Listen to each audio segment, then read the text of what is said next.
Imagine encontrar um documento de 4.000 anos. Não é uma oração aos deuses, nem um feitiço. É a transcrição de um julgamento. Você a mostra a um juiz da Suprema Corte dos Escalcimumura, que após estudar a tradução, declara: sabe, eu teria dado exatamente o mesmo veredicto. Incrível, não é? Tendemos a pensar que os povos antigos eram infinitamente distantes de nós, mas hoje vou provar que você está enganado. A história como a conhecemos, com tribunais, escolas e até reforma tributária, começou na Suméria. Por que sabemos tão pouco sobre eles em comparação com os egípcios? Tudo se resume à sua abordagem em relação à morte.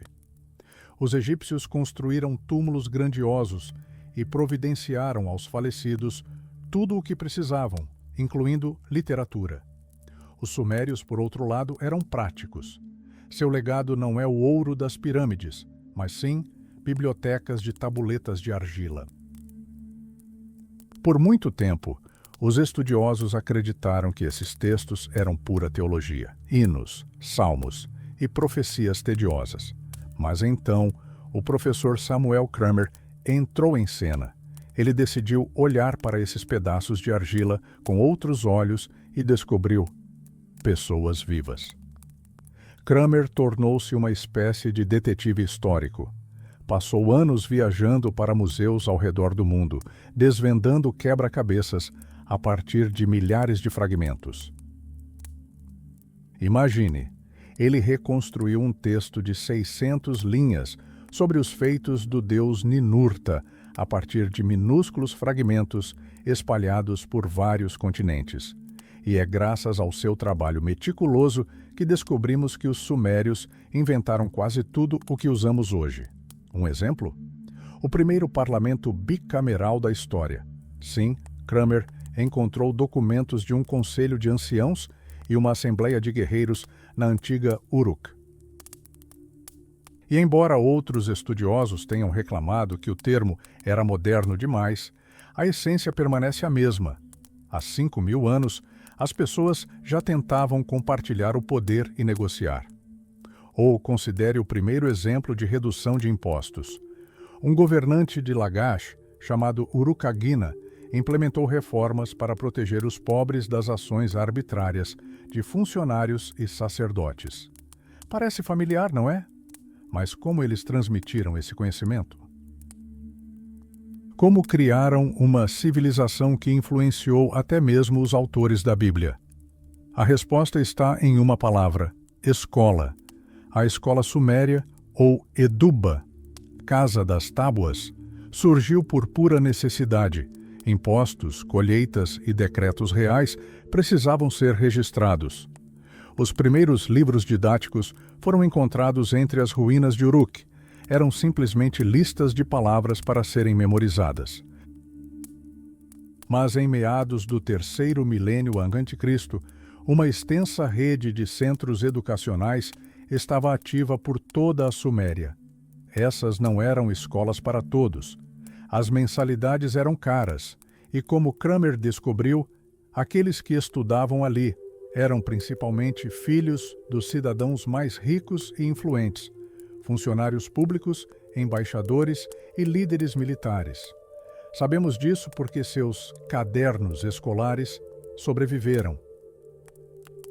Essas tabuletas de argila preservaram tudo, desde os primeiros exercícios hesitantes dos iniciantes até os complexos tratados científicos dos graduados.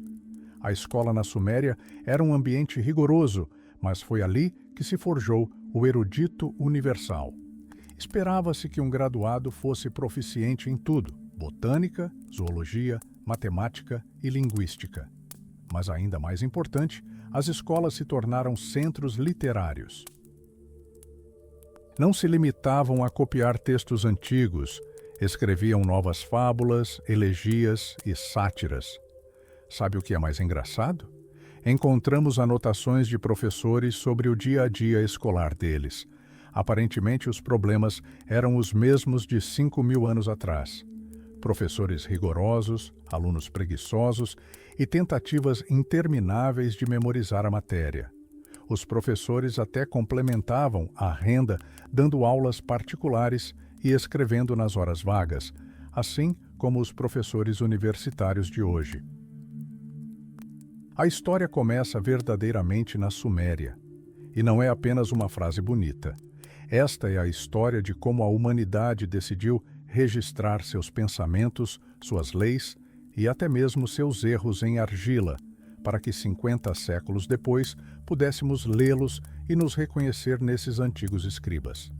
Estamos apenas começando a descobrir este mundo onde cada fragmento de argila esconde uma sensação que muda nossa compreensão do passado.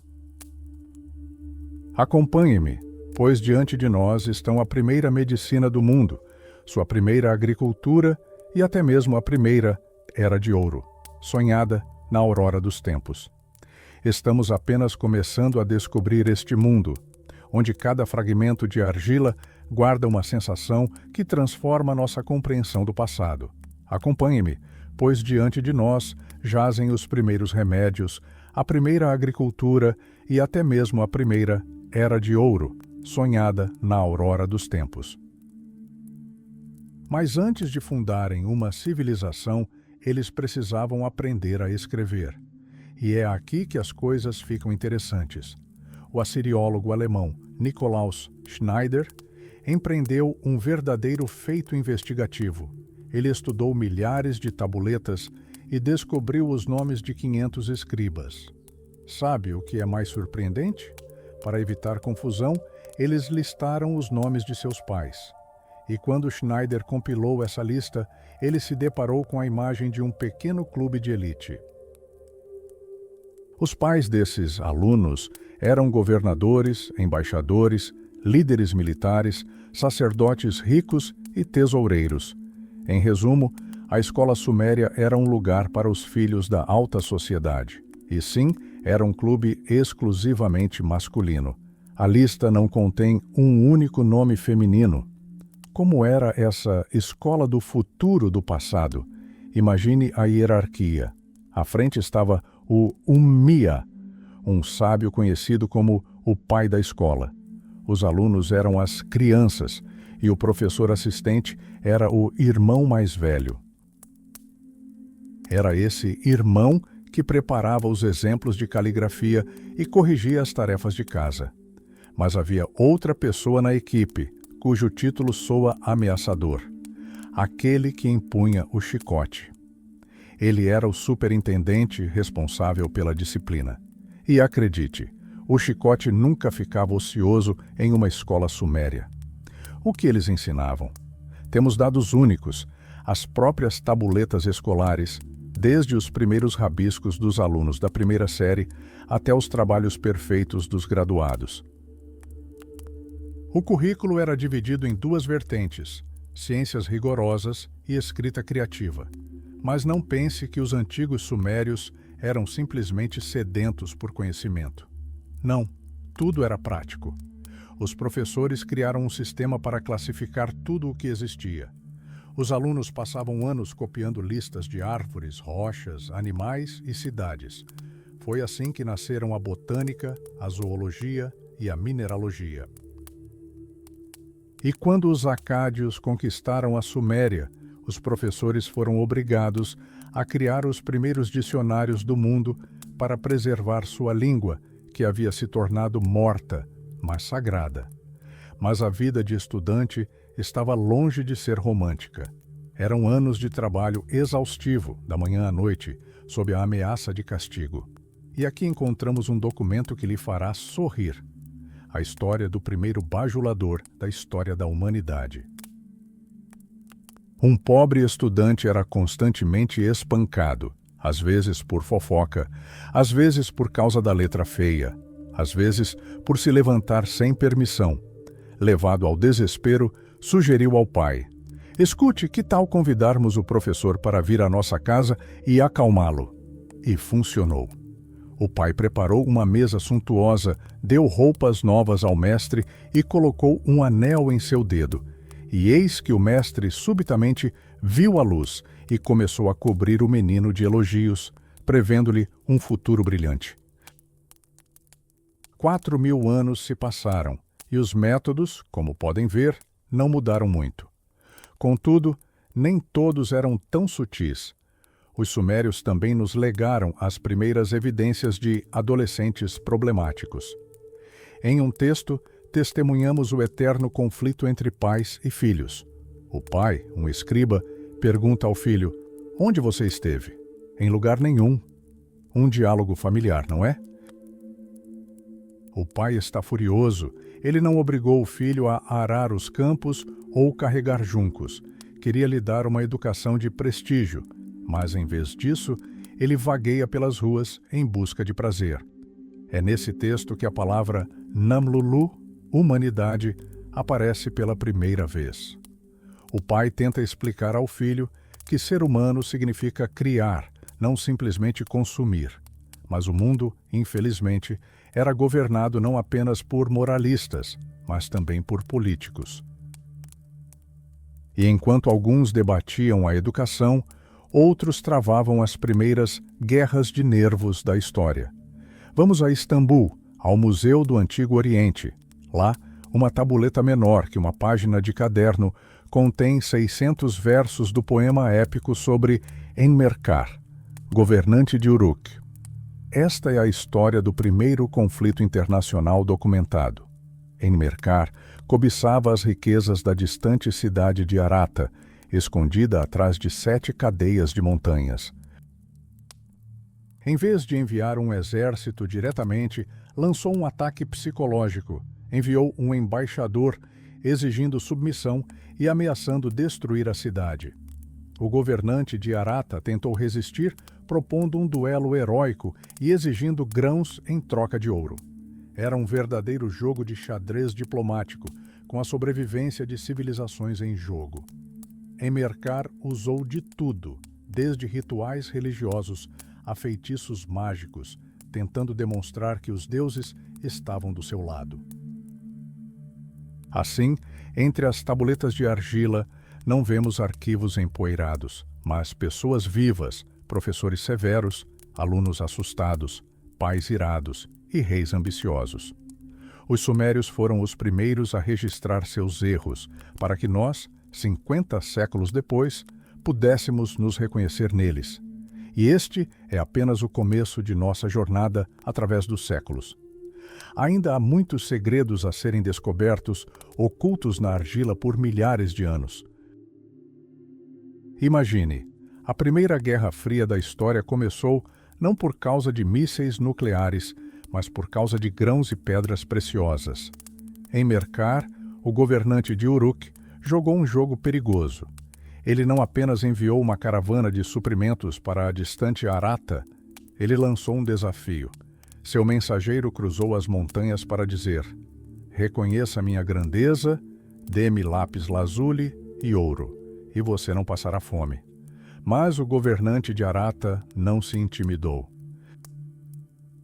Ele aceitou os grãos, mas fez as mesmas exigências em troca. Um beco sem saída? Quase. Enmerkar começa a se comportar como um verdadeiro místico. Durante 5, 10 anos, ele realiza rituais com juncos, tentando convencer os deuses a ficarem do seu lado. Então, ele faz uma nova jogada. Envia o mensageiro de volta, mas em vez de longos discursos, entrega-lhe um simples cetro. E sabe o que é estranho? A visão daquele pedaço de madeira aterroriza o rei de Arata. Era um símbolo compreendido apenas pelos dois, um sinal de que Inanna, a deusa que ambos compartilhavam, havia traído seu favorito. Mas então começa a parte mais interessante, uma verdadeira história de detetive. O rei de Arata propõe resolver a disputa com um combate, mas os termos do desafio soam como o delírio de um louco. O guerreiro não pode ser negro, nem branco, nem amarelo, nem pintado. O que é isso? Um enigma? Um código? Aparentemente, não se tratava de cor de pele, mas de vestimenta. E então chega o momento que mudará a nossa civilização para sempre. O mensageiro de Enmerkar, exausto de intermináveis caminhadas por 7 cordilheiras, simplesmente tropeça nas palavras. Ele não consegue transmitir o enorme ultimato de seu rei. E então, Enmerkar pega um pedaço de argila úmida e, pela primeira vez na história da humanidade, escreve seus pensamentos. Consegue imaginar? A escrita não nasceu do desejo de escrever poesia, mas porque um certo mensageiro tinha uma memória terrível. Mas não pense que os antigos reis eram déspotas absolutos. Tendemos a pensar no Oriente como o berço da tirania, mas foi na Suméria, há 5.000 anos, que o primeiro parlamento do mundo se reuniu. 3.000 anos antes da democracia grega.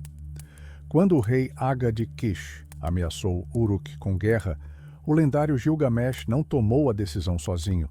Ele convocou 2 câmaras, um senado de anciãos e uma assembleia de jovens guerreiros. E então, um drama digno de thrillers políticos modernos se desenrolou.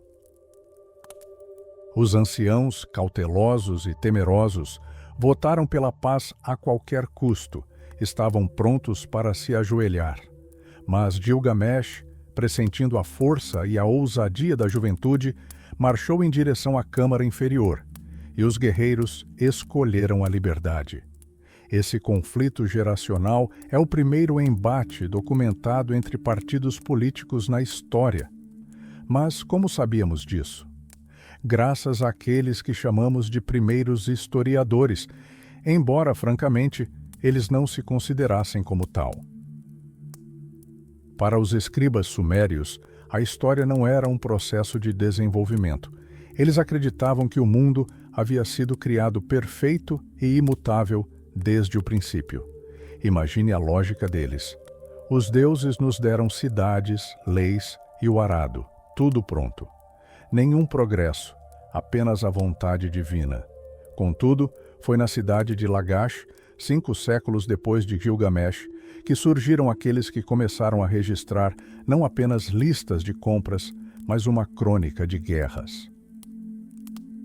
Eles registraram cada etapa da interminável e sangrenta guerra civil com a cidade vizinha de Uma. Era uma luta por terras férteis, por valas de fronteira, por água. O escriba do rei Entemena nos legou um documento que hoje se assemelha a um relatório de guerra. Não contém uma discussão aprofundada sobre as causas da guerra, mas relata os fatos essenciais: quem atacou, quantas valas foram aterradas e como a justiça foi restaurada. Esses autores antigos não compreendiam as leis da botânica ou os teoremas matemáticos como nós os compreendemos. Eles simplesmente compilavam listas intermináveis de tudo o que viam. Mas foi precisamente nesse desejo de organizar o caos, de registrar suas vitórias ou suas queixas, que nasceu a nossa memória. Os sumérios foram os primeiros a entender isso. Se um evento não é registrado na argila, ele não existe. Olhamos para essas tabuletas e vemos não apenas relatos áridos, mas um reflexo de nossas paixões. As mesmas ambições, as mesmas intrigas políticas e o mesmo medo do futuro. A argila preservou suas vozes para que possamos compreender. Em 5.000 anos, a paisagem mudou, mas as pessoas permaneceram as mesmas. E este é apenas o começo da nossa imersão em um mundo onde cada impressão digital em uma tabuleta antiga é um testemunho vivo de uma grande história. Imagine-se como um escriba na antiga Suméria. Você tem argila úmida à sua frente e sabe, se não registrar um evento agora, ele se perderá para sempre. Nosso heróico cronista sabia disso muito bem. Mas não espere dele uma crônica árida. Ele não era um jornalista imparcial, era um ideólogo. Em seu mundo, a política e a vontade dos deuses estão tão intimamente ligadas que é impossível distinguir onde terminam as intrigas do governante e onde começa a ira divina. E aqui reside a pista crucial. 5.000 anos antes de nós, as pessoas já usavam a religião como a justificativa perfeita para a guerra. Tudo começou com uma linha traçada na areia. 2 cidades-estado, Lagash e Uma, lutavam por terras férteis há séculos. O primeiro árbitro da história, o rei Meselim, estabeleceu a fronteira e ergueu uma estela comemorativa. Parecia que o conflito havia terminado? Lê do engano. O governante de Umma, Ush, simplesmente derrubou a estela da fronteira e partiu para o ataque. Foi a primeira violação documentada de um tratado internacional. Soa familiar, não é? A história então se transforma em um verdadeiro thriller geopolítico. O neto do governante de Lagash, Eannatum, um homem de ambição incrível, faz mais do que simplesmente reivindicar a terra. Ele conquista a vitória, força o inimigo a pagar um enorme tributo e cava um gigantesco canal ao longo da fronteira. Ele cria uma terra de ninguém, uma zona tampão, para que ninguém mais ousasse invadir seu domínio. Mas a paz na Mesopotâmia é frágil. Uma geração depois, o filho do governante derrotado, Ur-Luma, queima as estelas, seca os canais e forma uma aliança com os estrangeiros. Foi uma guerra total. Mas enquanto os reis lutavam por suas fronteiras, outra catástrofe se anunciava dentro das próprias cidades. E aqui chegamos a um ponto que lhe causará arrepios. Imagine, funcionários por toda parte. Supervisores de barqueiros, pastores e pescadores. Até mesmo tosquiar uma ovelha ou divorciar-se exigia o pagamento de um imposto. Se alguém morresse, os cobradores de impostos esperavam junto ao túmulo para confiscar parte dos bens da família enlutada. O país estava literalmente sufocando em meio à corrupção. E eis que surge Urukagina. Seu nome merece ser lembrado. Ela ascendeu ao poder em uma onda de indignação popular e realizou algo inédito. Não apenas reduziu os impostos, como também cunhou a palavra liberdade, ou amarde, em sumério. Esta é a primeira menção desse conceito na história da humanidade. Urukagina proibiu os ricos de oprimirem os pobres, convocou um exército de cobradores de impostos e fez um pacto com Deus, prometendo que viúvas e órfãos não seriam mais vítimas dos poderosos. Ela tentou construir um Estado justo em um mundo onde a força reinava. Infelizmente, suas reformas duraram menos de 10 anos. A cidade vizinha de Umma, que nutria ressentimento há décadas, contra-atacou e apagou a glória de Lagash da face da terra. Mas as ideias nunca morrem. E eis que surge a descoberta mais empolgante. Por muito tempo, acreditamos que o primeiro legislador da história foi o rei babilônico Hammurabi.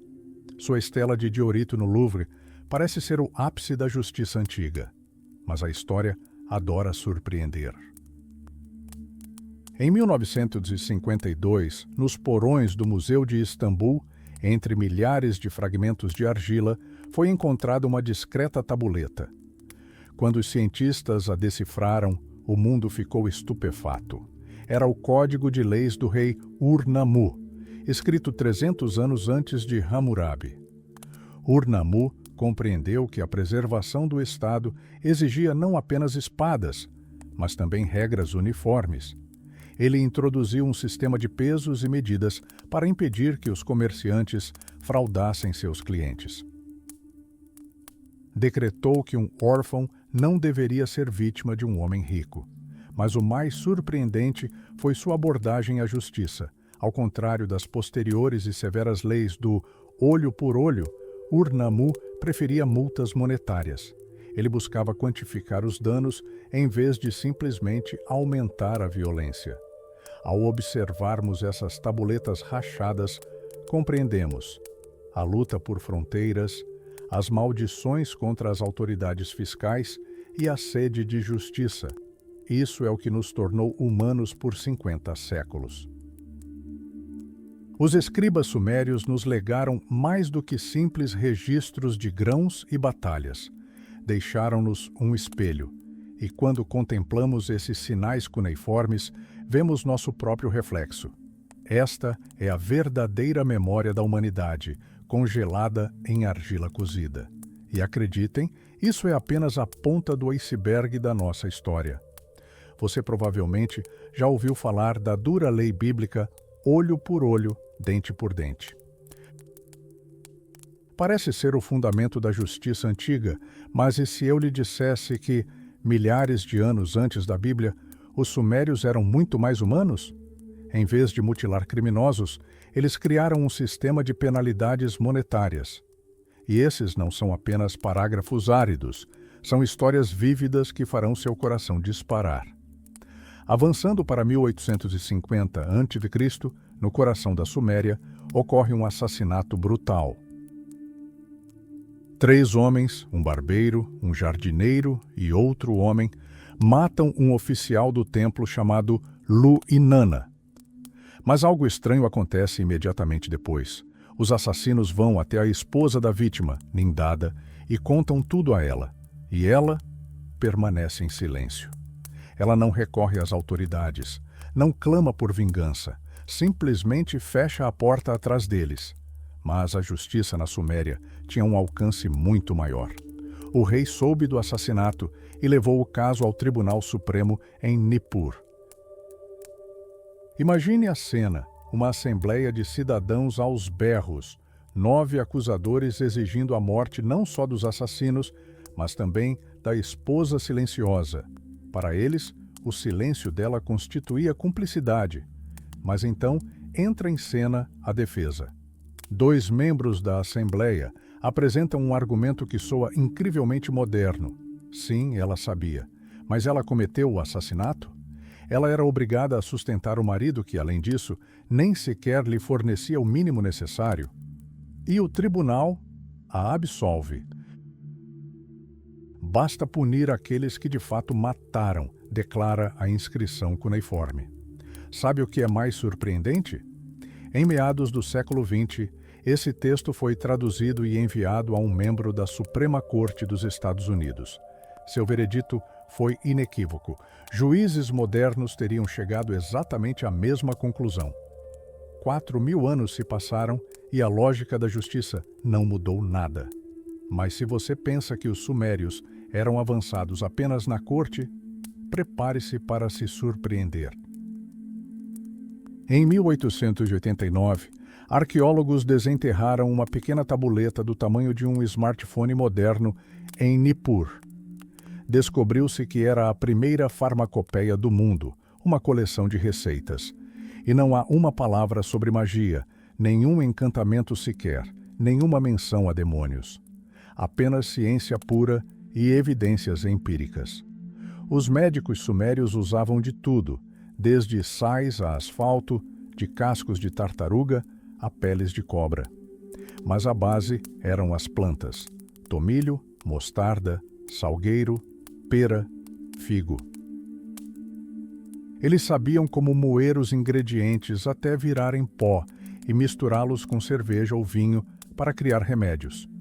Preparavam compressas com óleo vegetal para evitar que a pasta grudasse na pele. Imagine uma médica chamada Lulu que já em 2700 a.C. prescrevia remédios com base na química, não na superstição. Foi uma verdadeira descoberta, uma página do antigo livro de medicina lido nas academias sumérias. No entanto, toda a civilização, advogados, médicos, escribas, repousava sobre um único alicerce, a terra. E aqui encontramos outro tesouro, o calendário do agricultor. Não se trata apenas de uma lista de conselhos, é uma instrução detalhada, transmitida de pai para filho, sobre como sobreviver sob o sol escaldante. As instruções começam com a irrigação. Monitore as comportas, não deixe a água subir muito. Quando a água baixar, solte os bois com os cascos amarrados, deixe-os pisotear as ervas daninhas sem danificar o solo. Os sumérios usavam arados complexos com funis para semear, calculavam a profundidade da semeadura com precisão de 2 dedos e rezavam para a deusa dos ratos do campo para que os impedisse de devorar as plantações. Mas há um momento arrepiante neste manual técnico.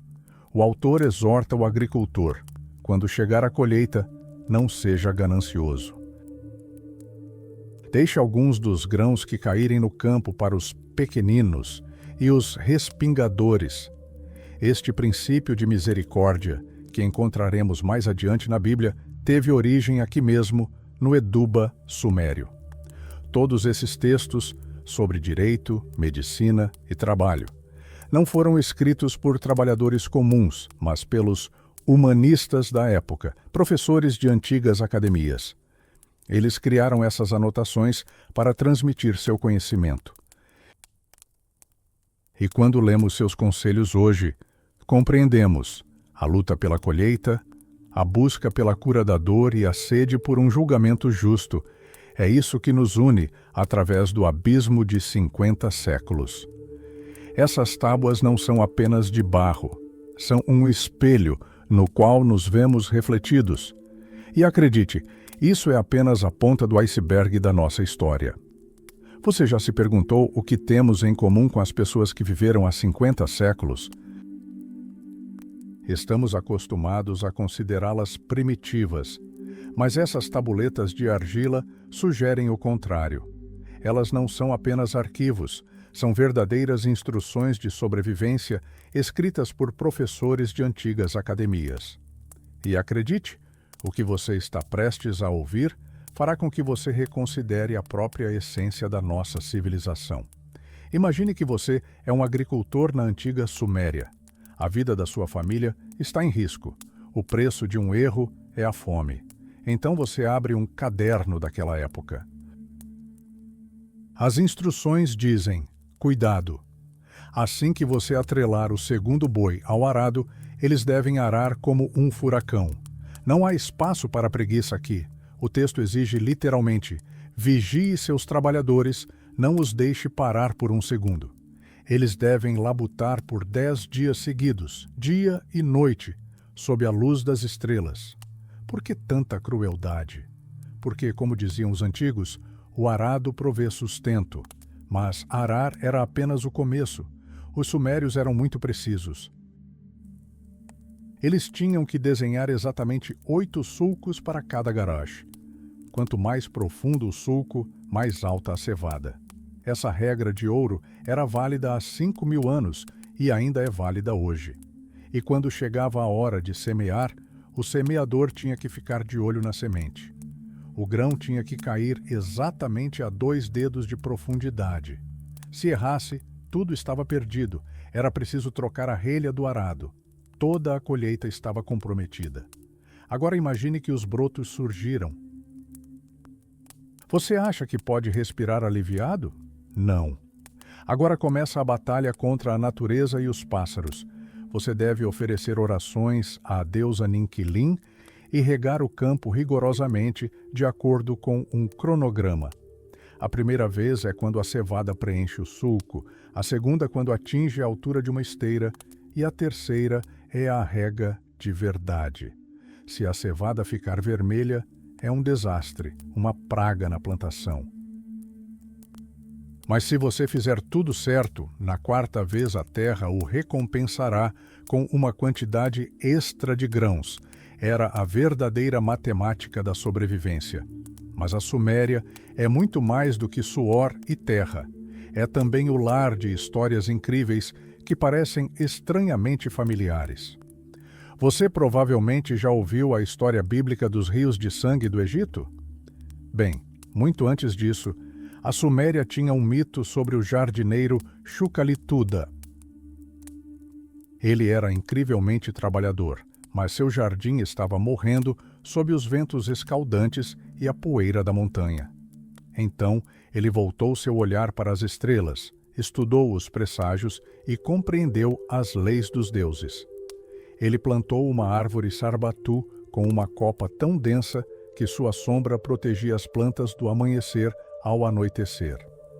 Mas o verdadeiro suspense começou quando a própria deusa Inanna, a Afrodite suméria, deitou-se para descansar em seu jardim.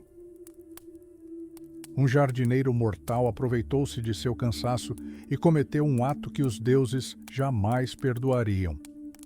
Na manhã seguinte, uma Inanna ofendida decidiu encontrar o culpado e desencadeou um verdadeiro apocalipse sobre a terra. Ela transformou toda a água das fontes em sangue. As pessoas acorreram em busca de água, mas encontraram apenas um líquido escarlate. Palmeiras e trepadeiras exsudavam sangue. Foi o primeiro exemplo de uma peste de sangue na história, descrita milênios antes do livro do Êxodo. E o que aconteceu com o nosso herói? Ele simplesmente se perdeu na multidão de pontos negros, seguindo o conselho de seu pai, e a deusa jamais conseguiu encontrá-lo no labirinto da cidade. Os sumérios adoravam discutir.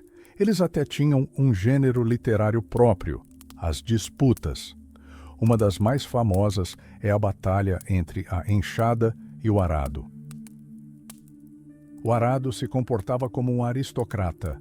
O próprio Deus Enlil me criou, o próprio rei segura meu cabo, e nobres caminham ao meu lado.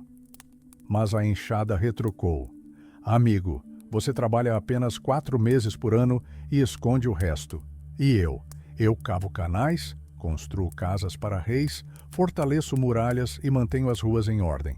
Sou o apoio de um homem vestido em trapos. E sabe o que aconteceu? A enxada venceu essa disputa. Porque os sumérios entendiam: a civilização não se constrói com sentimentalismo, mas com trabalho árduo e diário. Até mesmo algo tão banal quanto os lençóis de uma deusa foi transformado em poema, detalhando o processo de tecelagem passo a passo, desde pentear o linho até tingir. Não eram apenas contos de fadas, eram manuais de instruções disfarçados de mitos. Todos esses textos sobre direito, medicina e trabalho não foram escritos por trabalhadores comuns, mas pelos humanistas da época, professores de antigas academias.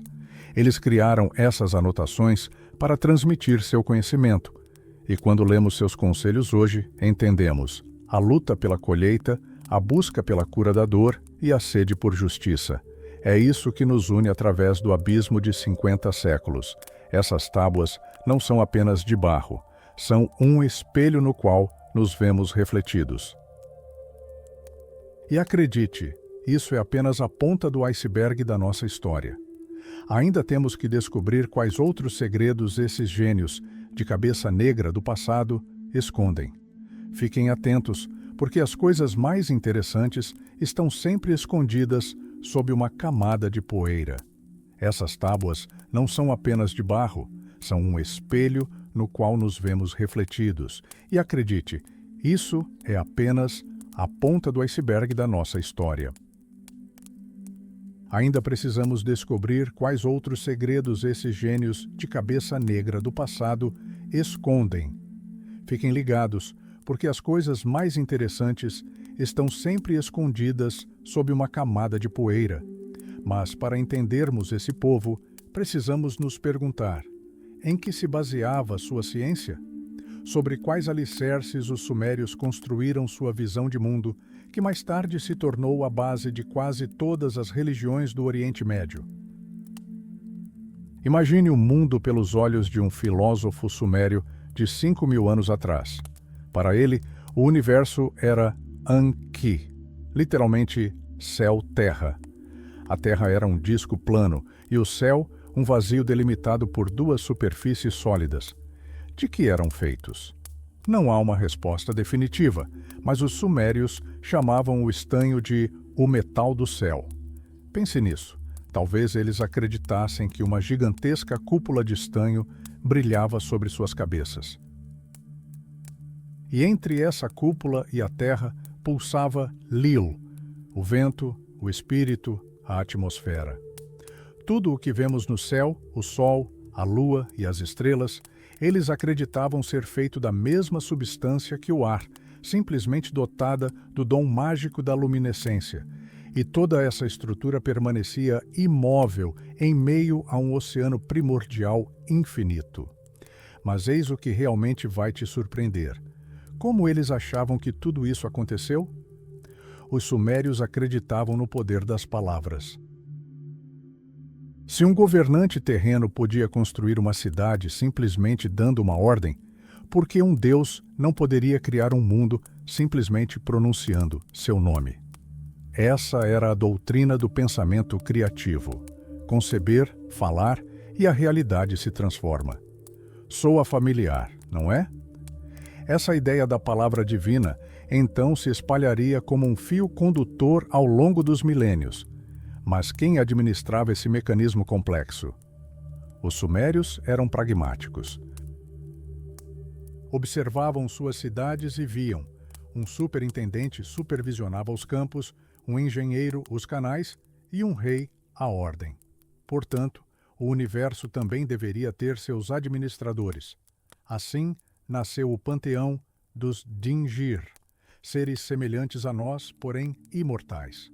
Cada um tinha sua própria área de responsabilidade.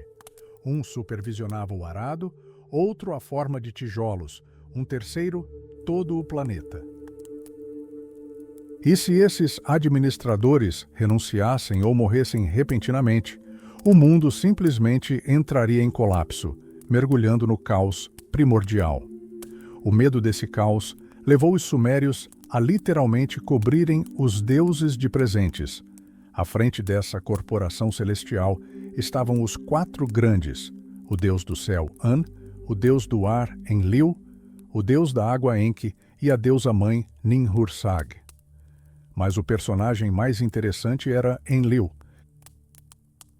Nos livros didáticos modernos, ele é frequentemente retratado como um deus maligno da tempestade, um destruidor. Mas isso é um grande erro causado por descobertas arqueológicas acidentais. Na verdade, para os sumérios, Enlil era um pai benevolente. Foi ele quem inventou a enxada, deu aos humanos o arado e fez o grão crescer. Mas até os deuses tiveram sua parcela de escândalos dignos de uma série de TV de grande audiência. Ouça este mito, que reconstruímos literalmente a partir de fragmentos de tabuletas quebradas. Há muito tempo, antes do surgimento dos humanos, a cidade de Nippur era habitada apenas por deuses. O jovem Enlil viu a bela Ninlil banhando-se em um riacho cristalino. Ele a desejou, mas ela recusou. Então Enlil cometeu um crime. Ele a possuiu à força em um barco no meio do rio. Você acha que ele se safou? Impossível. 50 grandes deuses se reuniram em conselho e proferiram uma sentença sem precedentes: banir seu líder supremo para o submundo, para o inferno. Esta é a primeira vez na história que a lei se sobrepõe ao próprio rei dos deuses.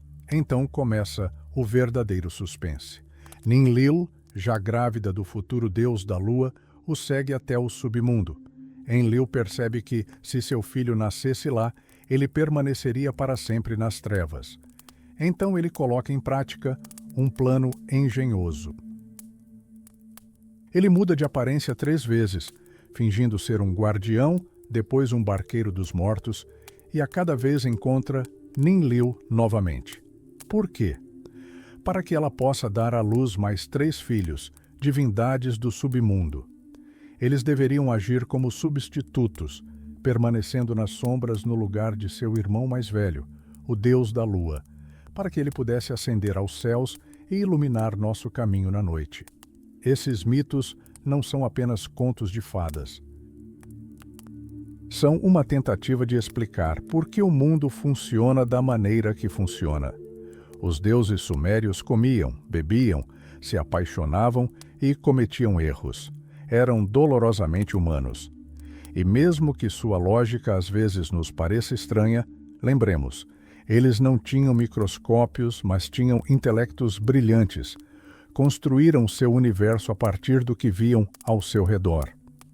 Hoje, ao analisarmos esses documentos, percebemos que a paisagem mudou em 5.000 anos, mas a essência permanece a mesma.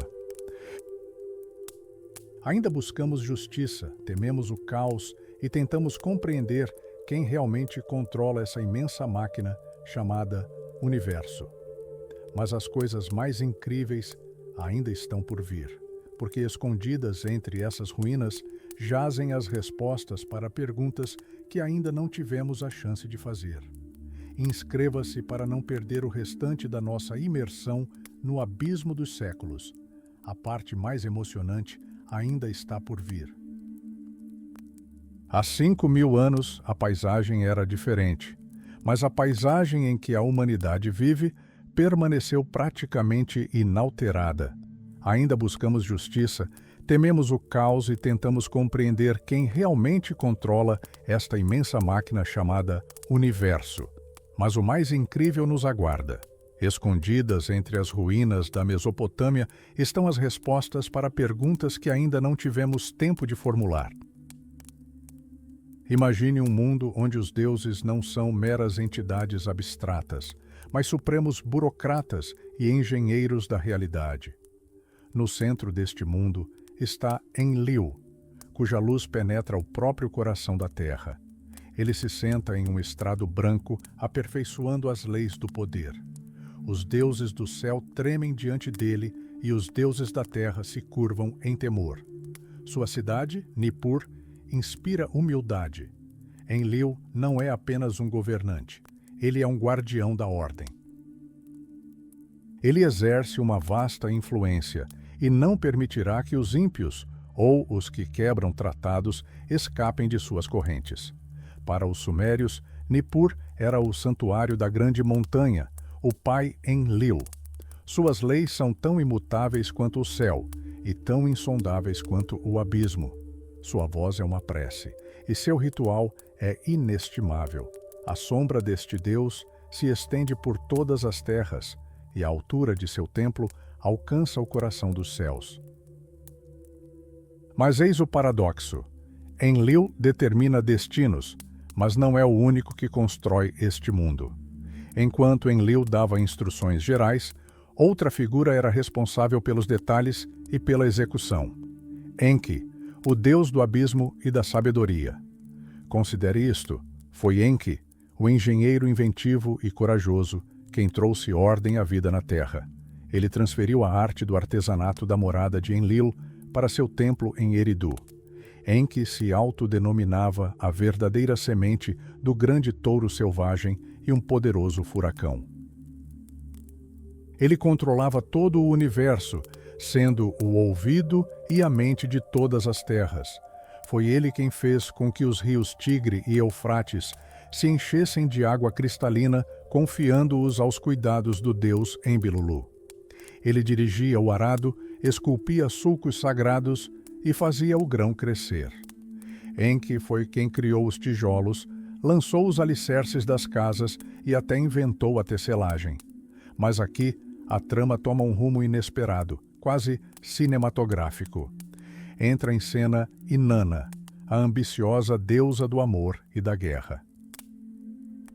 Ela sentiu que era insuficiente que Enki tivesse distribuído o poder entre as outras deusas.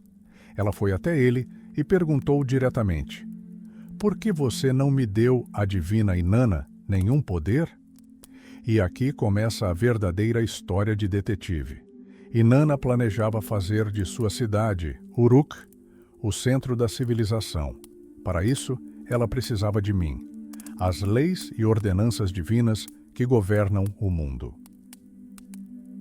É uma espécie de sistema operacional da realidade, abrangendo tudo, desde o poder supremo e posições sacerdotais até a prostituição, a arte, o ódio e até mesmo a alegria do coração.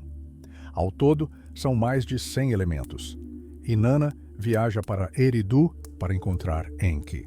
Encantado com sua convidada, ele ordena que a mesa seja posta e a cerveja ser servida. No auge do banquete, o deus da sabedoria, embriagado de alegria, exclama: "Com meu poder darei a Inanna essas leis." Era exatamente o que ela esperava. Após carregar a carga inestimável em seu barco celestial, Inanna parte apressadamente para Uruk. Mas quando Enki se recuperou e descobriu a perda, ficou furioso. Ele enviou monstros marinhos atrás de Inanna para recuperar o barco. 7 vezes os mensageiros de Enki tentaram interceptar a deusa, e 7 vezes a fiel serva de Inanna repeliu os ataques. Finalmente, minhas leis chegaram a Uruk em segurança, em meio à alegria do povo. Mas por que os deuses precisavam dos humanos? A resposta dos pensadores sumérios pode surpreendê-lo. Eles acreditavam que os humanos foram criados do barro unicamente para servir aos deuses. trazer-lhes comida, construir templos e aliviar os seres celestiais de suas preocupações diárias. A vida para os sumérios era repleta de incertezas. Os deuses controlavam os destinos com sua sabedoria insondável, enquanto a morte e uma existência miserável no submundo sombrio permaneciam o destino do homem. Contudo, apesar de tanto pessimismo, os sumérios criaram o primeiro sistema ético da história. Eles davam grande valor à verdade, à bondade e à justiça. Os governantes se orgulhavam de proteger viúvas e órfãos da opressão dos ricos. A deusa Nanche, mãe dos órfãos, julgava a humanidade no primeiro dia do Ano Novo. Ela se enfurecia com aqueles que adulteravam as leis, quebravam tratados ou se entregavam ao vício. Os sumérios acreditavam que os deuses eram inerentemente bons, mas eram eles que introduziam mentiras, discórdia e medo no mundo como parte de um plano maior. Como disse um antigo sábio, nenhuma criança nasce de uma mulher sem culpa. Ainda estamos tentando decifrar esse código deixado em tabuletas de argila. Cadastre-se para acompanhar nossa jornada pelo abismo dos séculos. A parte mais emocionante ainda está por vir. Afinal, a história não é o que passou, mas sim o que nos tornou quem somos hoje. Imagine um mistério que durou meio século, com pistas espalhadas por vários continentes. Foi exatamente assim que nasceu a história que você está prestes a ouvir. Em 1934, estudiosos publicaram o texto da misteriosa Tábua do Louvre, mas ele permanecia em silêncio. Seu significado os escapava. Seus irmãos, os fragmentos desaparecidos, foram descobertos acumulando poeira na Filadélfia. Durante décadas, pesquisadores colaram esses pedaços de argila cozida como se estivessem juntando os pedaços de um espelho quebrado. E quando o último pedaço se encaixou, um abismo se abriu diante de nós. Esses não são apenas mitos, são a primeira tentativa da humanidade de responder à pergunta: por que o mundo é tão imperfeito? Tudo começou quando os deuses estavam com fome. Sim, você ouviu direito. Os antigos deuses sumérios eram bastante pragmáticos. Precisavam comer, beber e se vestir, mas encontrar sustento tornou-se cada vez mais difícil, especialmente à medida que a família divina crescia. E enquanto os céus gemiam em lamentação, o chefe dos sábios, o deus da água Enki, dormia em paz no fundo do oceano. Sua mãe, o abismo primordial, Namu, literalmente teve que sacudir o filho para acordá-lo. Levante-se, crie servos para os deuses trabalharem para nós. E Enki surgiu. Ele ordenou que o coração de barro localizado acima do abismo fosse amassado. Assim, nasceu o homem. Mas o mais estranho e assustador aconteceu depois. Durante um banquete em honra da criação da humanidade, Enki e a deusa-mãe Ninmah beberam muito. Em sua fúria embriagada, começaram um debate. Poderia um deus corrigir um defeito criado por outro? Ninmah criou deformidades, mulheres estéreis, seres assexuados, aleijados. Enki, tocando-os, determinou seu destino para que pudessem encontrar seu lugar na sociedade e comer pão. Mas quando o próprio Enki criou um ser fraco e moribundo, Ninmah foi incapaz de ajudá-lo. Este texto antigo não é apenas uma fábula. É a primeira tentativa na história de explicar por que doenças e malformações congênitas existem no mundo.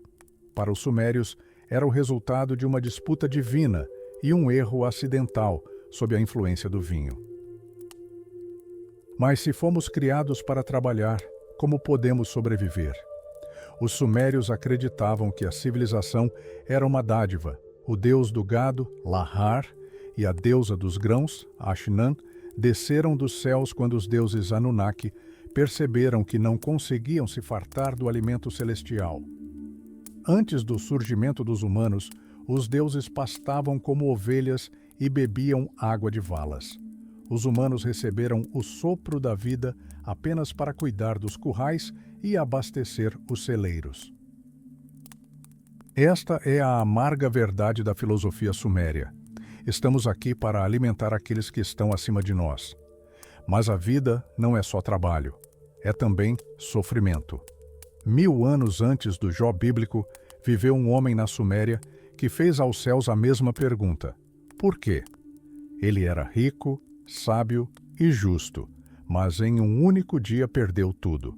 A doença o dominou, seus amigos o abandonaram e seu destino se tornou mais sombrio que a noite. Seu lamento, gravado em tábuas, ainda ressoa 4000 anos depois. Comida é abundante, mas minha comida é a fome. O sábio sumério dá uma resposta dura, porém honesta. Nenhuma criança nasce sem culpa. O pecado está enraizado em nossa própria natureza. E o único caminho é a humildade e a oração incessante ao Deus guardião pessoal. Esta história tem um final feliz. O Deus ouviu o clamor, expulsou os demônios da doença e transformou o sofrimento em alegria. Mas a pergunta "por quê?" permanece pairando no ar. Para entender o que essas pessoas realmente vivenciaram, devemos olhar não para seus altares, mas para seu cotidiano. Os provérbios sumérios são um espelho no qual nos vemos refletidos. Acha que seus problemas são únicos? Ouça este: de qualquer forma, vamos morrer, então vamos esbanjar tudo. E ainda temos muito tempo de vida, então vamos economizar. Ou o eterno: se você não dormir, não vai engravidar. Se não comer, não vai engordar. Eles brincavam sobre o casamento. A felicidade está no casamento, e se você pensar bem, está no divórcio. Queixavam-se das sogras e noras, considerando estas últimas uma verdadeira maldição para o homem. Conheciam o valor do dinheiro. Um homem pobre que pede emprestado traz problemas. Até mesmo as fábulas que chamamos de fábulas de Êsopo eram contadas na região entre os rios Tigre e Eufrates, 1500 anos antes do próprio Êsopo. Os cães, raposas, lobos e burros, nessas histórias, se comportavam exatamente como humanos. Vemos a mesma ganância, a mesma astúcia e a mesma estupidez. A história não se resume a datas empoeiradas, é um código para a nossa psique. Ainda tememos as mesmas coisas de que os sumérios se queixavam e rimos das mesmas coisas sobre as quais eles brincavam. Continuamos a decifrar essas mensagens de barro porque nós mesmos estamos selados dentro delas, com todas as nossas cicatrizes, esperanças e busca eterna por significado neste mundo estranho e imperfeito. E acredite, o que encontramos nas tábuas a seguir fará você repensar tudo o que achava que sabia sobre religião e poder. Mas falaremos mais sobre isso na próxima parte. Fique ligado, o abismo dos séculos está apenas começando a revelar seus segredos. Acredite, o que encontramos nas seguintes tábuas fará você repensar tudo o que achava que sabia sobre religião e poder. Mas discutiremos isso com mais profundidade na próxima parte. Fique atento, o abismo dos séculos está apenas começando a revelar seus segredos. Começaremos com o que nos parecem contos infantis, mas que, na verdade, eram sátiras políticas brutais. Imagine, há 4000 anos, um homem pega um estilete e escreve a história de um cachorro perseguindo um burro ao longo de um rio, sussurrando: "Quando você finalmente vai se afogar para que eu possa te comer?" Isso não é apenas uma fábula. É um reflexo da natureza humana que os sumérios apresentaram aos seus contemporâneos. Você acha que os esquemas de pirâmide financeira modernos e as sofisticações são uma invenção do nosso século? Na verdade, não. Ouça a história dos 10 lobos. Eles mataram 10 ovelhas e um deles, o mais astuto, propôs uma divisão. Vocês são 9, aqui está uma ovelha para cada um, e eu sou apenas um, então também sou 9. A matemática do absurdo, que funcionava naquela época, e sejamos francos, ainda é frequentemente encontrada em altos escalões hoje em dia. Mas a verdadeira estrela da zootopia suméria era a raposa. Não se trata da criatura astuta dos nossos contos de fadas. Para os sumérios, a raposa é o arquétipo do influenciador fracassado. Ela é vaidosa, covarde e incrivelmente pomposa. Pisa no casco de um touro e pergunta sarcasticamente: "Dói, pequenino?" Não sabe construir uma casa, então invade o meio dos seus amigos como um conquistador. Apodera-se de um documento oficial e vai exigir tributo, sem saber por quê. Soa familiar? Essa imagem de um ninguém vaidoso era tão popular que foi copiada durante séculos. Até mesmo a história da raposa que pede a um deus os chifres de um touro e depois, incapaz de entrar na sua toca durante a chuva, implora que ele os devolva. É a metáfora perfeita para as nossas ambições exorbitantes, que, em última análise, se tornam o nosso fardo. Mas, naquela época, o leão não era um símbolo intocável de grandeza. Os sumérios sabiam que até o predador mais poderoso podia ser enganado. Em uma fábula, uma cabra salva a própria vida dizendo ao leão seu nome: "Você é um homem sábio." E quando o leão a solta, ela ri na cara dele por trás de uma cerca. "Você me soltou, mas você é um homem sábio?" Era um lembrete sutil para os governantes da época. Força sem inteligência é apenas um pretexto para o ridículo. Mas se você pensava que os sumérios zombavam dos animais, prepare-se para um verdadeiro choque. Encontramos um texto que poderia ser considerado o primeiro manifesto ambientalista da história. É A Casa dos Peixes. Imagine, 150 linhas descrevendo o refúgio perfeito em um aquário. O autor se dirige aos peixes como se fossem filhos queridos. Ele constrói para eles uma casa perfumada com cedro, onde se serve cerveja e biscoitos de mel.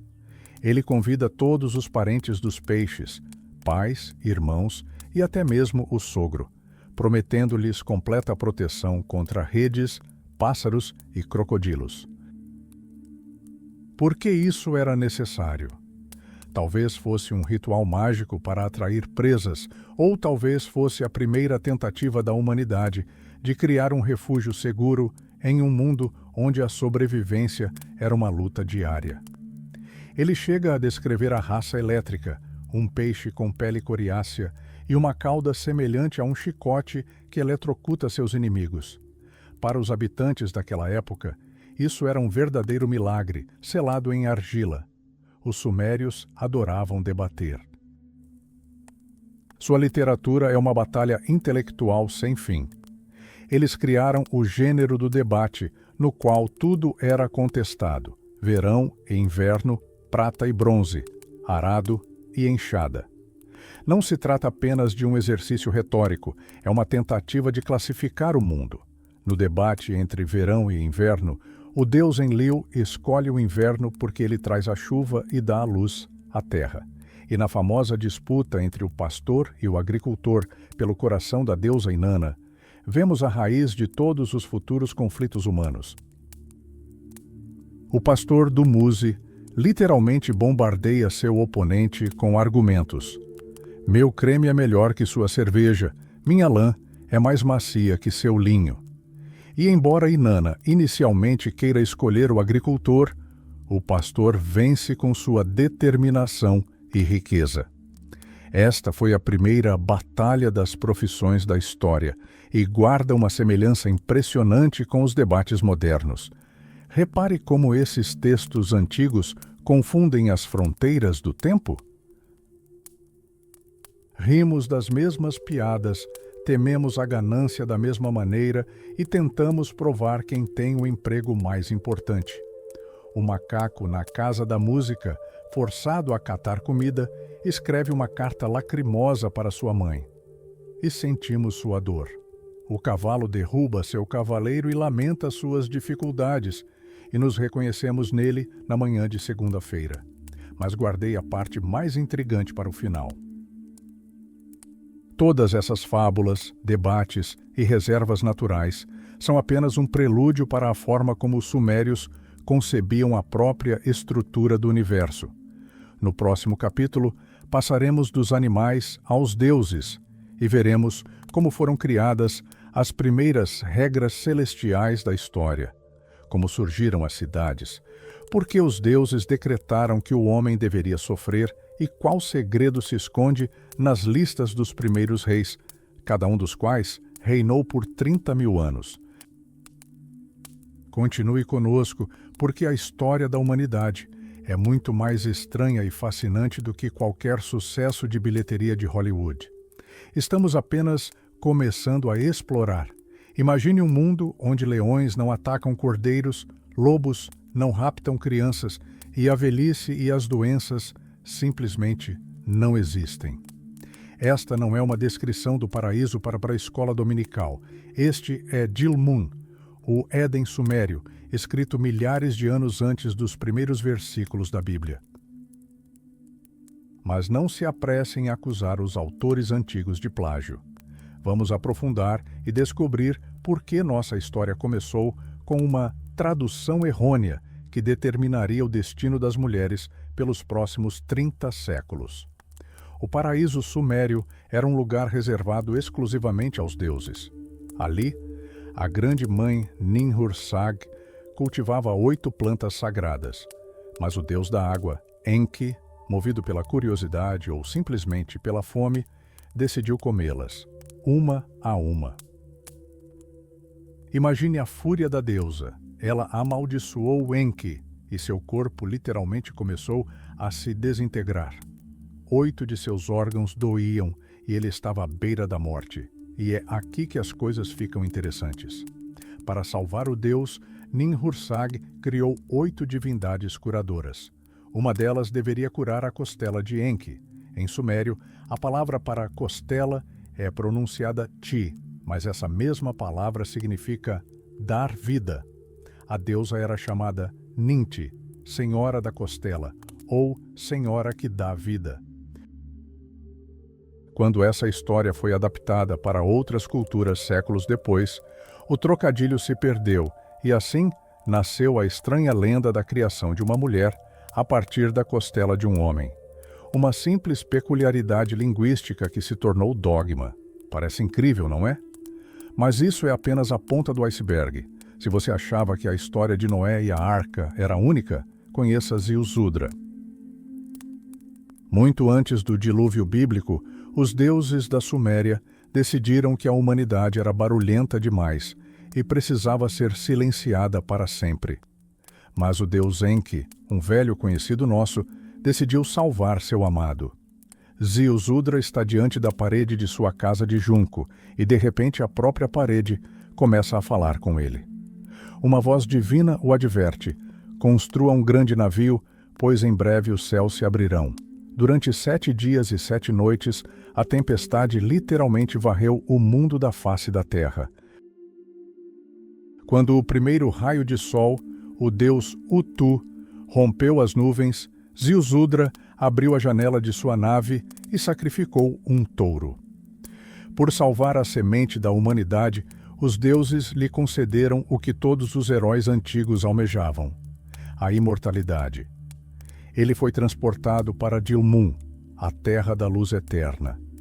Mas enquanto um homem alcançava a vida eterna, outros deuses decidiram descer ao lugar mais escuro do universo. Conheça Inanna. Rainha dos céus, deusa do amor e da guerra, para quem o mundo não era suficiente. Ela partiu para conquistar Kura, o inferno sumério, a terra sem retorno. É um lugar onde as almas dos mortos comem pó e bebem água turva e onde reina sua irmã e inimiga jurada, Ereshkigal. A descida de Inanna ao submundo é um verdadeiro suspense. Para passar pelos 7 portões do inferno, ela precisa se desfazer de uma peça de roupa de cada vez. No primeiro portão, ela tira a coroa, no segundo, o colar. E assim por diante, até se encontrar diante de sua irmã, completamente nua e indefesa. Os 7 juízes do submundo, os Anunnaki, lançam sobre ela seu olhar da morte, e Inanna é transformada em um cadáver, que é simplesmente pendurado em um gancho de carne. O mundo acima congelou. Sem a deusa do amor, a vida deixou de se reproduzir. E mais uma vez, o astuto Enki entra em cena. Ele cria 2 seres assexuados que descem ao inferno, ressuscitam Inanna com a água da vida e tentam trazê-la de volta à vida. Mas o inferno tem uma regra inflexível: se alguém sai, alguém deve tomar o seu lugar. Inanna retorna ao mundo dos vivos, cercada por terríveis demônios Gala. Eles buscam uma vítima.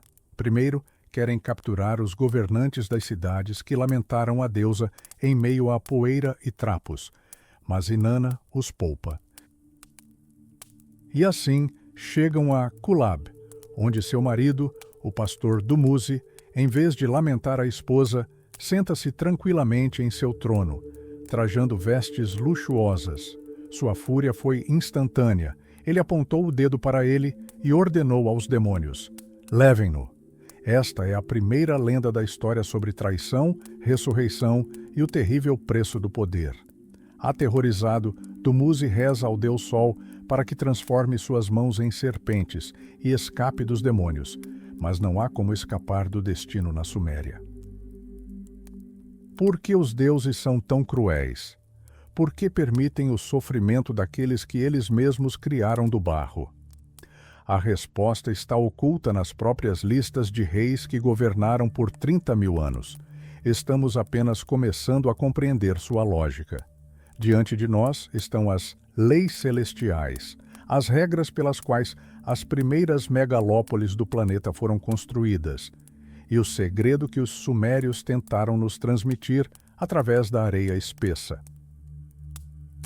Fiquem atentos, porque a parte mais estranha da nossa história ainda está por vir. Vamos continuar cavando. Chegamos então ao ponto mais interessante. Dumuzi, encurralado, implora ao Deus Sol que o transforme em uma serpente para escapar das garras dos demônios. E imagine a ironia, é aqui, neste momento dramático, que o texto na antiga tábua termina. Milhares de anos de silêncio, mas não se desanime muito. Graças a outras descobertas, sabemos que os deuses raramente são misericordiosos. Utu ignorou seus apelos e Dumuzi acabou sendo arrastado para o abismo. Mas por que isso aconteceu? Para entendermos o desfecho, precisamos retornar ao início do mito mais sombrio e majestoso da Suméria, a descida de Inanna. Imagine, a grande deusa, rainha dos céus, decide repentinamente abandonar tudo. Ela abandona seus templos, seu poder, e volta seu olhar para o grande submundo, um mundo do qual não há retorno. Por quê? A razão oficial é o funeral do marido de sua irmã, Ereshkigal. Mas sabemos que, na política dos deuses, as coisas são muito mais complexas. Inanna não era ingênua. Ela sabia que estava caindo numa armadilha. Antes de partir, instruiu seu vizir, Ninshubur: se eu não retornar em 3 dias, desperte todos os deuses. Chore, toque os tambores, implore a Enlil, Nanna e Enki. Não deixe que minha vida se transforme em pó. E eis que ela se encontra nos portões de Ganzir, a entrada para o submundo. Ela exige entrar, agindo com ousadia como uma verdadeira rainha. Mas a morte tem suas próprias regras. Ereshkigal, senhora do submundo, está furiosa. Ela ordena ao guardião Neti: deixe-a entrar, mas deixe-a entrar de acordo com as antigas regras. E aqui começa a parte que causa arrepios. 7 portões, 7 provações. No primeiro portão, a coroa de Inanna é retirada. O que isso significa? Ela pergunta. A resposta do guarda soa como uma condenação. Cale-se, Inanna, as leis do submundo são perfeitas. Não julgue nossos caminhos. No segundo portão, o cetro de lápis lazuli é levado. No terceiro, o colar. No quarto portão, ela se aproxima sem as pedras preciosas do peito. No quinto, sem o anel de ouro. No sexto portão, a couraça é retirada. No sétimo, o último manto real. Imagine a cena. A grande deusa está diante de sua irmã e dos 7 juízes Anunnaki, completamente nua e indefesa. Ereshkigal lança-lhe um olhar mortal. Uma palavra, um grito de fúria, e a deusa viva se transforma em um cadáver. Seu corpo, como um pedaço de carne, é simplesmente pendurado em um gancho. Fim da história? Não exatamente. 3 dias se passam. Ninshubur, o leal vizir, percebe que a situação é desesperadora. Ele consulta a lista de deuses. O grande Enlil se recusa.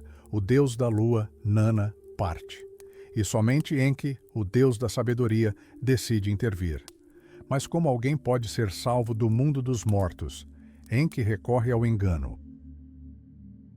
Ele raspa a terra debaixo de suas unhas e molda 2 criaturas a partir dela, o Kurgarra e o Kalaturra. Eles não são nem vivos nem mortos, são sombras. Ele lhes dá o alimento da vida e a água da vida e os envia para o abismo.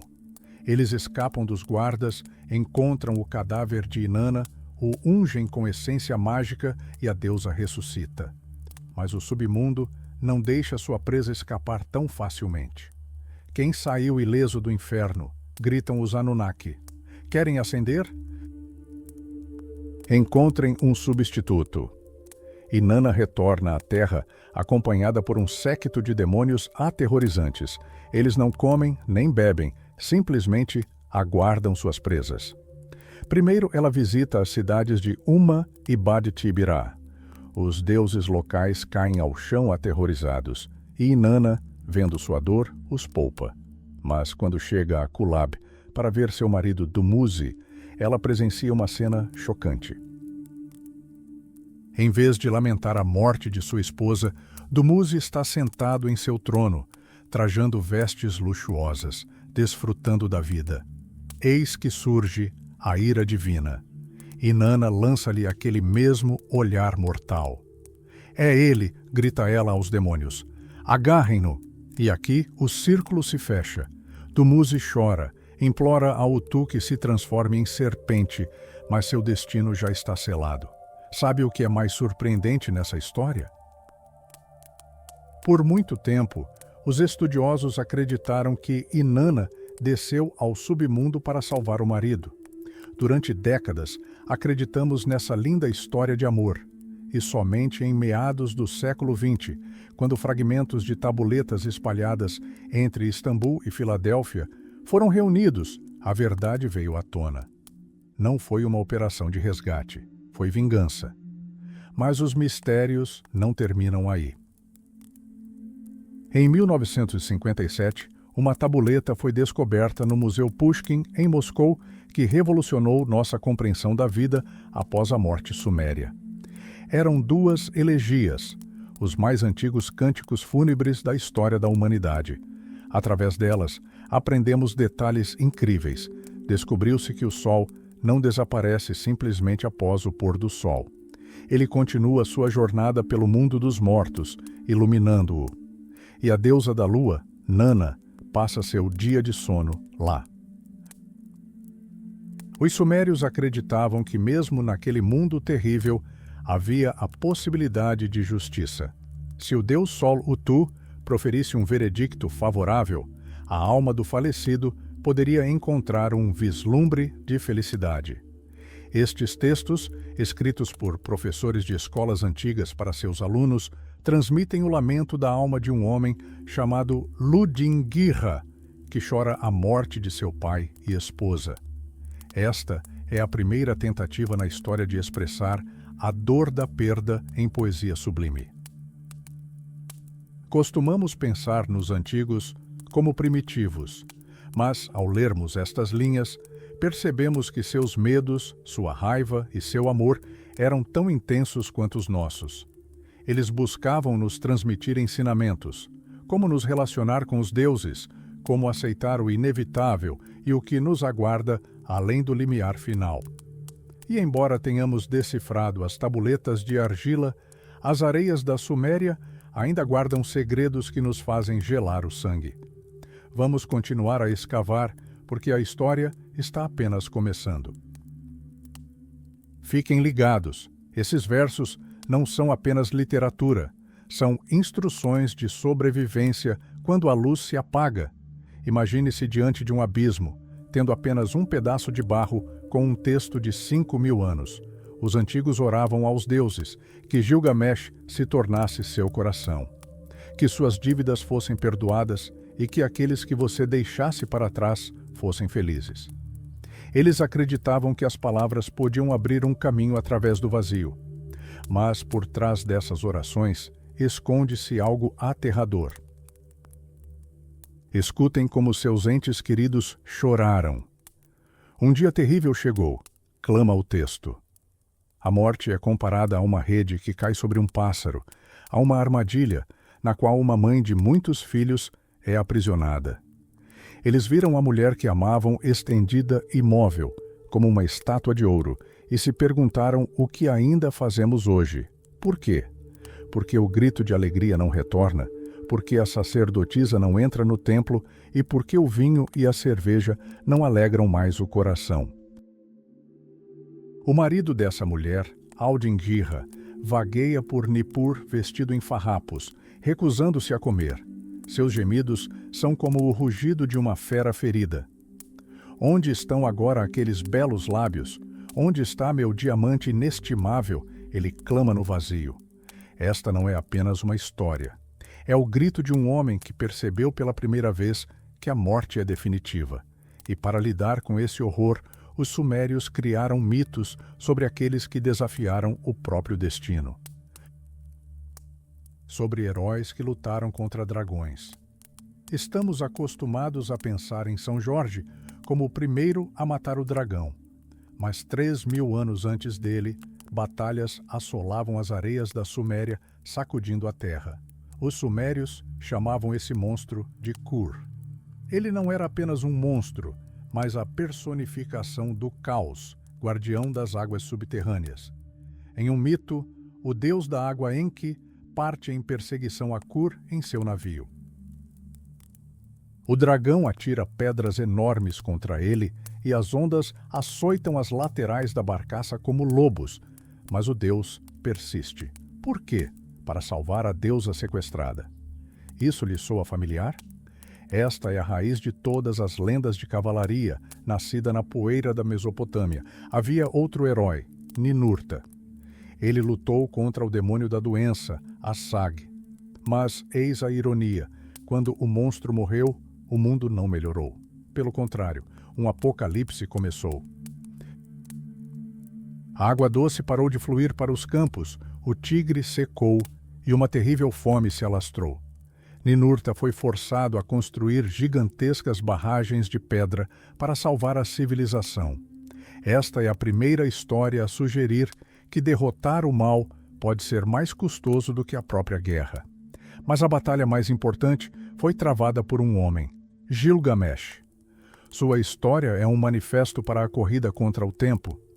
Olhei por cima do muro e vi cadáveres flutuando rio abaixo, diz ele. O mesmo destino me aguarda. O homem mais alto não pode alcançar o céu. O mais forte não pode abraçar a terra. Enquanto meu tijolo ainda está cru, quero exaltar meu nome. Gilgamesh reúne 50 voluntários, movidos apenas pela sede de glória, e parte para a terra dos vivos para derrubar os cedros sagrados. Seu alvo é o monstro Huwawa, cujo hálito é uma inundação e cujos dentes são as presas de um dragão. Sabe o que há de mais estranho neste antigo poema? Quando Gilgamesh finalmente confronta o monstro, este não apenas ruge, ele chora, implora por misericórdia, chamando Gilgamesh de seu mestre. O herói hesita, com o coração cheio de piedade. Mas seu fiel companheiro, Enkidu, é inflexível. Se libertar o pássaro capturado, jamais retornará para casa. E assim, eles cortam a garganta do monstro. Esta é uma lição cruel da antiguidade. Para se tornar uma lenda, é preciso matar a própria piedade. Durante muito tempo, nada sabíamos sobre esses textos. Tudo mudou em 3 de dezembro de 1862. Em Londres, o humilde pesquisador George Smith, estudando fragmentos de tabuletas da biblioteca do rei Assurbanipal, empalideceu subitamente. Ele havia descoberto uma história sobre o grande dilúvio, escrita muito antes da Bíblia. Foi uma sensação que abalou a sociedade vitoriana. Os jornais destinaram enormes somas de dinheiro para as escavações e Smith tornou-se um herói. Mas a história de Gilgamesh provou ser traiçoeira. O pesquisador morreu durante a expedição aos 36 anos, como se repetisse o destino dos heróis sobre os quais havia escrito. Por que a epopeia de Gilgamesh ainda parece um thriller moderno? Porque em seu centro não está um deus de papel, mas um homem de verdade. Ele tiraniza sua cidade, é obcecado por mulheres, egoísta e enlouquece com seu poder. Os deuses criam um adversário para ele, um homem selvagem chamado Enkidu, coberto de pelos e que vive com feras. Mas como derrotar um homem tão selvagem? Não com uma espada. Os sumérios conheciam o segredo. Enviaram-lhe uma mulher. Tendo experimentado o amor, Enkidu perde sua força bestial, mas ganha inteligência. As feras fogem dele, mas ele se torna humano. Esta história é um espelho. Ela reflete nosso medo do esquecimento e nossa busca eterna por nos tornarmos mais do que um punhado de pó. Os sumérios foram os primeiros a decifrar esse código. Continuamos a cavar essas areias porque nossos rostos estão enterrados ali, sob camadas de argila. Fiquem ligados, porque as coisas mais terríveis e belas da história estão apenas começando. Imagine um homem selvagem que acaba de descobrir o mundo humano. Enkidu não é mais uma fera. Uma mulher o ensinou tudo, como comer pão, como beber vinho e como se vestir. Mas este novo Enkidu, civilizado, ainda não sabe que está prestes a enfrentar uma batalha que mudará o curso da história da humanidade. Ele parte para Uruk para encontrar o homem cuja fama ressoa por toda a Mesopotâmia, o rei Gilgamesh. Gilgamesh, por sua vez, comporta-se como um verdadeiro tirano. Embriagado pelo poder, organiza orgias noturnas e pensa que pode fazer qualquer coisa. Mas Enkidu, que preservou a pureza das planícies, sente repulsa por esses excessos. E aqui surge a primeira grande reviravolta em nossa história. Enkidu bloqueia o caminho do rei. Imagine a cena: 2 titãs, 2 semideuses, se enfrentam no portão. Uma batalha furiosa se inicia. As muralhas da cidade tremem. A poeira se levanta em colunas, cidadãos contra selvagens. A princípio parece que Enkidu leva a melhor, mas então algo incrível acontece. A fúria de Gilgamesh se dissipa. Em vez de se matarem, eles se fortalecem e se abraçam. Dessa fúria nasce a mais forte amizade da história da literatura mundial. O primeiro grande bromance, destinado a se tornar lendário, mas a paz não é para heróis. Logo, Enkidu começa a definhar dentro dos muros da cidade. Uma vida de luxo o enfraquece, e então Gilgamesh desafia o próprio destino. Ele propõe um plano insano, viajar até a distante terra dos cedros para matar o gigante Huaua. Para quê? Para erradicar o mal da face da terra? Não, é apenas um pretexto. Gilgamesh quer apenas uma coisa: que seu nome seja lembrado para sempre. Ele ri dos medos do amigo e ordena aos artesãos que criem uma arma gigantesca. Os heróis entram em uma floresta mágica e, após uma batalha sangrenta, a cabeça do monstro cai a seus pés. Eles estão no ápice do mundo, mas é aí que começa sua queda. Assim que retornam a Uruk, a própria Ishtar, a deusa do amor e da guerra, fixa seus olhos em Gilgamesh. Ela lhe promete tudo: poder, riqueza, dons divinos. Mas Gilgamesh não é mais o tirano insensato de antes. Ele sabe que o amor de Ishtar é uma sentença de morte. Ele a humilha publicamente, listando todos os seus antigos amantes transformados em animais ou mortos. É um insulto sem precedentes.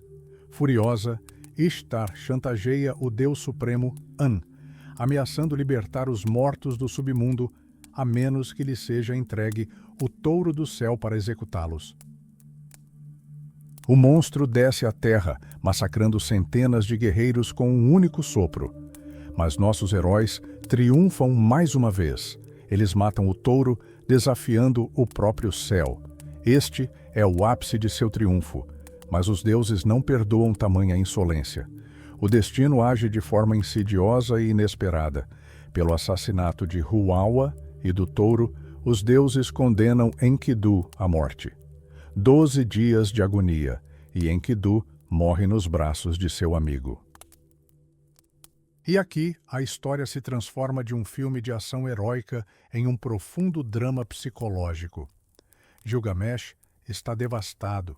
Ele olha para o corpo do amigo e percebe: morrerei da mesma forma. O medo da morte o leva a abandonar a cidade. O rei torna-se um andarilho vestido com peles de animais. Ele busca Utnapishtim, o único homem que sobreviveu ao grande dilúvio e alcançou a imortalidade. A jornada de Gilgamesh é uma jornada através de probabilidades impossíveis, através das águas da morte. E quando ele finalmente encontra Utnapishtim, conta-lhe uma história que mais tarde seria incluída na Bíblia, sobre o dilúvio, a arca, a destruição de toda a vida. Mas o final para Gilgamesh é sombrio. A imortalidade é uma dádiva dos deuses, não algo conquistado pela espada. Utnapishtim oferece-lhe uma última chance. A erva da juventude no fundo do oceano. Gilgamesh mergulha no abismo, recupera-a e está quase lá. Mas enquanto nada, uma serpente comum lhe arrebata a erva. A serpente troca de pele e rejuvenesce, deixando Gilgamesh sem nada. Ele retorna às muralhas de Uruk, percebendo que sua única imortalidade reside nas próprias pedras que assentou. Mas sabe o que é mais interessante? Esta história não é apenas fantasia. É a maior investigação da história da arqueologia. Acadêmicos passaram décadas reconstruindo esses textos e descobriu-se que os babilônios não inventaram Gilgamesh. Eles pegaram canções sumérias antigas, de 5.000 anos atrás, e as reescreveram para atender aos seus próprios propósitos, criando o primeiro poema épico completo do mundo. Encontramos as tábuas sumérias originais, e elas revelam a verdade. Os autores babilônicos eram editores brilhantes. Eles eliminaram detalhes políticos tediosos, como o parlamento de Kish, e adicionaram drama, amizade e terror existencial. E a famosa 12ª tábua é uma faixa bônus que não se encaixa na trama. Nela, Enkidu repentinamente ganha vida, desce ao submundo em um tambor e narra a história de um mundo sombrio de sombras onde os mortos comem pó. Por que precisamos saber disso hoje? Porque Gilgamesh representa a primeira era heróica da humanidade. Antes de Homero, antes dos mitos gregos, os sumérios já haviam feito as perguntas fundamentais. Por que morremos? O que resta depois de nós? E a glória vale a perda de um amigo? Continuamos a cavar essas areias porque na história de Gilgamesh vemos nosso próprio reflexo. Isso não é apenas literatura, é o código da nossa civilização. E acredite, no próximo capítulo descobriremos que Gilgamesh foi apenas o começo de toda uma era de heróis que construíram nosso mundo com barro e sangue. Fiquem ligados. Imagine um mundo onde o próprio conceito de herói estivesse apenas surgindo. Estamos acostumados aos mitos gregos, a Odisseu e Aquiles, mas eis o que realmente irá surpreendê-lo. 1500 anos antes do primeiro grego pegar na lira, os sumérios já haviam criado seu próprio Hollywood, com barro e junco. Era a primeira era heróica da humanidade. E acredite, suas regras eram brutais. Por que falamos sobre isso? Porque o código social daquela época é assustadoramente semelhante ao nosso. Pequenos reinos, líderes que ascenderam ao poder unicamente por sua audácia e seus seguidores leais, prontos para segui-los mesmo diante das garras de um demônio. Essa era a era de uma casta internacional de aristocratas que viviam por um único objetivo: a glória pessoal. Eles não construíram a democracia, construíram lendas. E para garantir que essas lendas vivessem para sempre, cantores da corte narravam seus feitos em festivais ao som de harpas. Assim nasceu a epopeia. Mas como essas histórias sobreviveram 5.000 anos depois?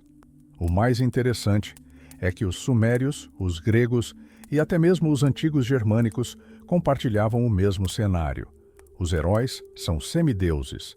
Os deuses são vizinhos caprichosos, e a morte é meramente uma transição para um reino sombrio e obscuro, onde não há distinção entre rei e escravo. Mas os sumérios foram os primeiros. Foi na Mesopotâmia que nasceu a própria estrutura da poesia heróica, que mais tarde seria copiada em todo o mundo. No centro deste mundo, erguia-se a grande cidade de Uruk. E se você pensava que Gilgamesh era sua única estrela, estava enganado. Antes dele, existiram Enmerkar e Lugalbanda. E suas histórias não são apenas textos empoeirados, são verdadeiros thrillers. Tomemos Enmerkar como exemplo. Seu conflito com o governante da misteriosa terra de Arata não é apenas uma guerra. É uma batalha de egos e um duelo mágico. Imagine, o governante de Arata envia seu sacerdote mago mais poderoso para destruir a economia de Uruk. O mago viaja até os rebanhos sagrados e literalmente enfeitiça as vacas e cabras para que parem de produzir leite. A cidade está à beira da fome, os pastores estão em lágrimas, tudo parece perdido. Mas então o sábio Sagburru entra em cena. Uma grande batalha mágica se inicia às margens do rio. O sacerdote invoca um peixe gigante da água. Sagburru responde com uma ave de rapina que leva sua presa. O sacerdote invoca uma ovelha. Ela responde com um lobo. Foi um verdadeiro avatar da antiguidade que terminou com o mago sendo simplesmente jogado no Eufrates e o rei inimigo admitindo a derrota, chamando Enmerkar de seu irmão mais velho. Mas se Enmerkar é um político e um mágico, Lugalbanda é um sobrevivente. Sua história começa com uma tragédia. Durante uma campanha contra Arata, ele adoece gravemente. Seus amigos, acreditando que ele esteja morrendo, o abandonam sozinho nas montanhas selvagens de Kuhum. Imagine o horror. Sem mãe, sem irmão, apenas rochas frias e predadores. Mas Lugalbanda não desiste. Ele invoca o Sol, a Lua e Vênus. Os deuses lhe concedem o sopro da vida. Ele sobrevive sozinho, caçando touros selvagens, e realiza o impossível. Encontra o pássaro mítico Indugud, que determina destinos. Ele acalma seus filhotes com iguarias e, em gratidão, o pássaro lhe concede a força para superar qualquer distância. Lugalbanda retorna a Uruk justamente quando a cidade é sitiada por inimigos e se torna o salvador de seu povo. Mas não pense que os sumérios conheciam apenas a guerra e a magia. Entre centenas de milhares de tabuletas, os arqueólogos encontraram algo que faz o coração disparar. Em 1951, uma pequena tabuleta, numerada 2461, foi descoberta no Museu de Istambul. Quando foi decifrada, os cientistas ficaram maravilhados. Era a primeira canção de amor da história da humanidade. Meu marido, querido do meu coração, grande é a tua beleza. doce como o mel. Não é apenas poesia. Estas são as palavras de uma sacerdotisa dirigidas ao rei Xuxin durante a sagrada cerimônia de casamento. Há 4.000 anos, as pessoas sentiam a mesma paixão, a mesma admiração que sentimos hoje. Esta carta do passado demonstra que o código da nossa civilização não se resume a sangue e barro, mas também ao amor. E como eles preservaram todos esses tesouros? Os sumérios eram fanáticos por ordem. Encontramos os primeiros catálogos de biblioteca da história. Uma pequena tábua com os títulos de 62 obras literárias gravados em minúsculas letras. Era o Google deles, a maneira que encontraram de trazer ordem ao caos da história. Ainda estamos apenas começando a desvendar os mistérios dessa era heróica. Descobertas ainda mais estranhas e fascinantes nos aguardam. Afinal, por trás de cada linha na argila, existe uma pessoa que temeu a morte, almejou a glória e soube amar tão profundamente que sua voz pode ser ouvida 5 milênios depois. Fiquem ligados, pois na próxima parte descobriremos como esses mitos evoluíram para o primeiro sistema educacional do mundo. Fiquem ligados. Imagine encontrar uma lista secreta de livros espalhados por continentes. Uma tabuleta na Filadélfia, outra no Louvre. A caligrafia é a mesma. Temos diante de nós o primeiro catálogo de biblioteca da história. 87 obras-primas perdidas. Mas por que o escriba escolheu justamente essas?